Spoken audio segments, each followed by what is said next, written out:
Hi guys, welcome back to my YouTube channel. If you're new here, my name is Eva and I make gardening videos.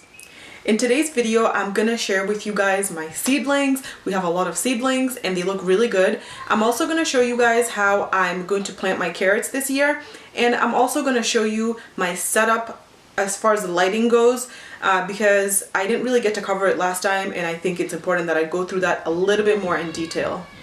Let's get started. Alright guys, here are my seedlings. Over here we have the kale, this is Swiss chard, collard, and finally the last row is cherry tomato. They look really good. I'm really impressed with them. A lot of the seedlings did end up germinating. Some of the trays are empty, like these two down here. I'm not sure what's going on, but actually there's one little guy right there. But overall it looks really good. Alright guys, so here is the second tray. This first row is corn and we have two little seedlings over there. This second one and the third one are peas, and the fourth one is cucumber. Now all of my peppers are in this section here, the bell pepper, jalapeno, and cayenne. None of them have sprouted, but it does take a little bit longer for peppers to sprout, so I'm not too worried about that. I'm sure within the next few days I will have some seedlings. As I mentioned earlier, I wanted to talk a little bit about my lighting setup. This is a timer that I use to regulate when my lights go on and off. Right now I have it set to go on at 5 a.m. in the morning and turn off at 9 p.m. This gives the plants 16 hours of daylight, which is what is recommended by most YouTubers that I watch on YouTube. They recommend for the seedlings to have the lights on for about 16 hours during the day, and this mimics the effect of having sunlight. One other thing I wanted to talk about in this video is this vent right here. As you can see, the vent is directly underneath these trays, and especially this one.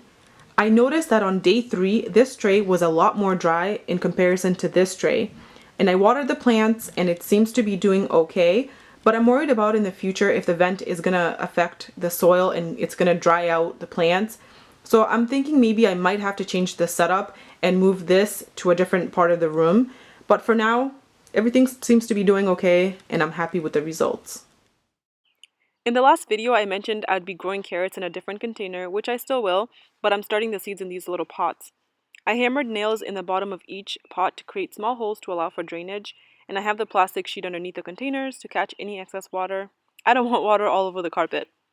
I was going to start the seeds in the container where they'll be finally planted, but I had some issues with that method. So a little bit of story time. Last year, I direct sowed my carrots in a large container outside in my yard, and I have lots and lots of critters outside. The chipmunks in particular decided to use this container to store seeds.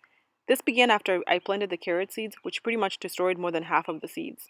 And I wasn't checking up on the seeds, so I didn't realize this was going on until after the damage had been done. This is why I'm starting my seeds this way this year. I'm going to transplant the seeds outside in a container later this month or early next month, depending on the weather. And more importantly, I will be putting some sort of barrier to keep the chipmunks out. This brings me to the end of today's video. I hope you guys enjoyed it, and I will see you in my next one. Bye!